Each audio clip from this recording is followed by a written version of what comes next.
Supreme court में 3 तलाक पर सुनवाई जो है वो शुरू हो चुकी है। 5 जजों की बेंच इस मामले में सुनवाई कर रही है। साथ ही साथ सुप्रीम कोर्ट ने ये साफ किया है कि बहु विवाह पर समीक्षा नहीं होगी, सिर्फ 3 तलाक पर सुनवाई होगी, ये सुप्रीम कोर्ट ने कहा है। तो बड़ी खबर इस वक्त की, सुप्रीम कोर्ट में आज से 3 तलाक के मुद्दे पर सुनवाई जो है वो शुरू हो गई है।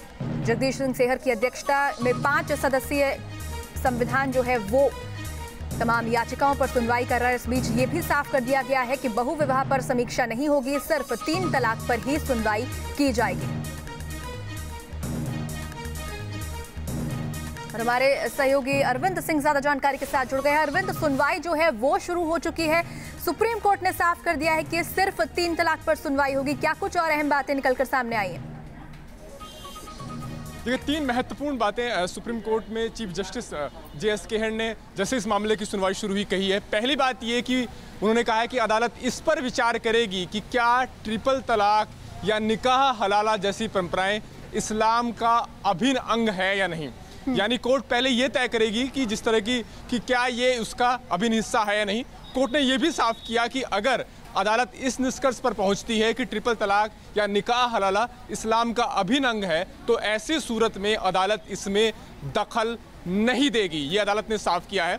तीसरी महत्वपूर्ण बात जो चीफ जस्टिस ने कही है वो ये कि फिलहाल वो ट्रिपल तलाक को लेकर के विचार करेंगे और अगर ट्रिपल तलाक की वजह से निकाह हलाला जैसी स्थिति आती है तो उस पर विचार हो सकता है। लेकिन सुप्रीम कोर्ट ने संकेत दिए हैं कि बहुविवाह यानी एक साथ 4 शादी करने की जो इजाज़त है इस्लाम में, उस पर सुप्रीम कोर्ट फिलहाल विचार नहीं करने जा रहा है। तो महत्वपूर्ण बात ये सुप्रीम कोर्ट ने ऑब्जर्वेशन में कही है और इस आधार पर आप समझ सकते हैं कि जो आज अहम सुनवाई शुरू हुई है, इन 3 बिंदुओं के इर्द गिर्द ये पूरी सुनवाई केंद्रित रहेगी। बिल्कुल, ये 3 बिंदु अहम रहेंगे सुनवाई के दौरान।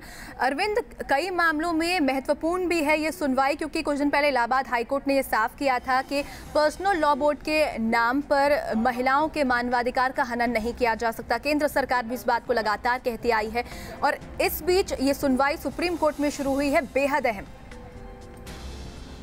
देखिए, 2 अहम इशू इस पूरे मामले पर हैं। वो ये कि जहां एक और जो मुस्लिम महिलाएं हैं उनकी तरफ से याचिका दायर करके कहा गया है कि संविधान के अंदर जो समानता का अधिकार दिया गया है आर्टिकल 14 और 15 के तहत, उसका सीधे तौर पर मुस्लिम पर्सनल लॉ बोर्ड के जो ये प्रावधान है वो उल्लंघन करते हैं। लिहाजा समता के अधिकार की अवहेलना होती है, सुप्रीम कोर्ट को इसमें दखल देना चाहिए। वही जो तमाम मुस्लिम और सामाजिक संगठन है जो इसके खिलाफ में है, उनका ये कहना है कि संविधान धार्मिक आज़ादी का अधिकार देता है और अगर सुप्रीम कोर्ट दखल देता है तो ये धार्मिक स्वतंत्रता के अधिकार में दखल होगा। तो आज सुप्रीम कोर्ट ने जो सुनवाई शुरू हुई है, चीफ जस्टिस ने पहले ही साफ कर दिया है कि अगर ये 2 परंपराएं यानी ट्रिपल तलाक और निकाह हलाला अगर इस्लाम का अभिन्न हिस्सा है या नहीं, इस पर सुप्रीम कोर्ट पहले विचार करेगा और अगर ये अभिन्न हिस्सा है तो ऐसी सूरत में अदालत कोई दखल नहीं देगी।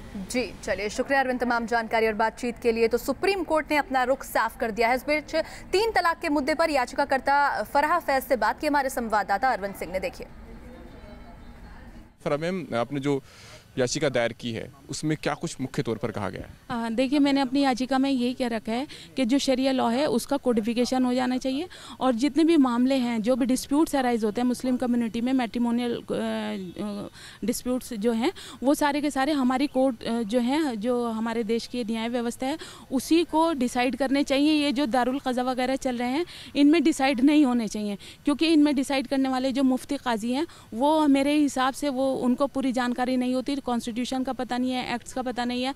और वो उनकी अगर बात करें तो तमाम जो धार्मिक और सामाजिक संगठन हैं मुस्लिम समुदाय से जुड़े हुए, उनका ये कहना है कि अगर पर्सनल लॉ बोर्ड के प्रावधानों पर सुप्रीम कोर्ट दखल देता है तो ये धार्मिक स्वतंत्रता का जो अधिकार है उसका उल्लंघन होगा। देखिए, जो आर्टिकल 25-26 की वो बात करते हैं, उसमें जो रिलीजन का इंटीग्रल पार्ट है, जिसमें हज, नमाज, रोज़ा, ज़कात, खैरात वगैरह आती हैं, वो चीज़ें प्रोटेक्टेड हैं। लेकिन जो सोशल चीज़ें हैं, वो एजुकेशनल चीज़ें हैं, क्योंकि शरिया तो हर चीज़ पे बात करती है, टॉपिक पे बात करती है, तो वो प्रोटेक्टेड नहीं है।